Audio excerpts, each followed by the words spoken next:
Essex under pressure after Proctor century.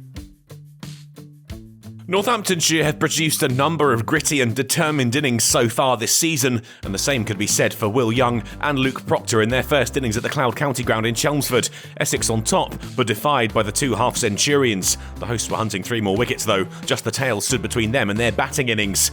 Proctor though was still there. He and Kelly returned to the middle and took Northamptonshire past 250 early in the day. Kelly though would only add 7. He was out for Shane Snater's third, tamely pulling straight to Critchley. Berg wasn't so easy to get rid of though, and played his part in an impressive partnership with the in-form Proctor. They put on 50 together, the early Essex success dissipating as Northamptonshire moved past 300 runs and refused to stop. And they were still there when lunch was called, the score now 328 for 8. The hosts once again frustrating the former champions, and Proctor was one away from his ton. The wait for Proctor wasn't long. 2 turned into the leg side off Stacchetti got him to the mark. 100 scored off a patient 256 balls. A fine knock in aid of his side. Berg too would have reason to raise the bat. 50 scored off 107 balls. That was reached with a single off Critchley. Soon the 9th wicket pair had put on 100 runs together. Their stand pretty evenly shared. Essex finally had their man. Proctor was looking to heave Critchley over the leg side, but only found Walter at mid-wicket and departed for 113. With the innings heading towards its conclusion, Sanderson and Berg threw the kitchen sink at the Yorkshire bowling. 6s soaring, ropes smacked, and they took their side to the cusp of 400. That's when the hosts finally had their last wicket. Berg picked out Wesley off the bowling of Critchley. Northamptonshire all out for 390. Proctor's 113 had given them confidence, but a word for Berg too. The side's second top scorer at number 10 with 75 to his name. The wickets had been shared. Snater led the attack with 3 for 56.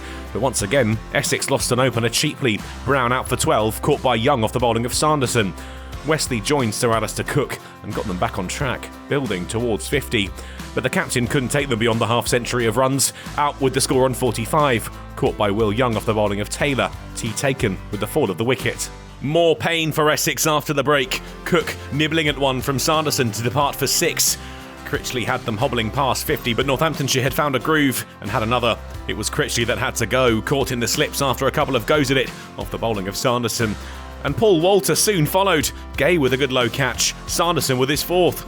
Essex were up to 73 when they lost another wicket. Wheater looking to leave. Kelly said thank you very much as middle stump was lifted out of the ground. The follow-on now a real possibility.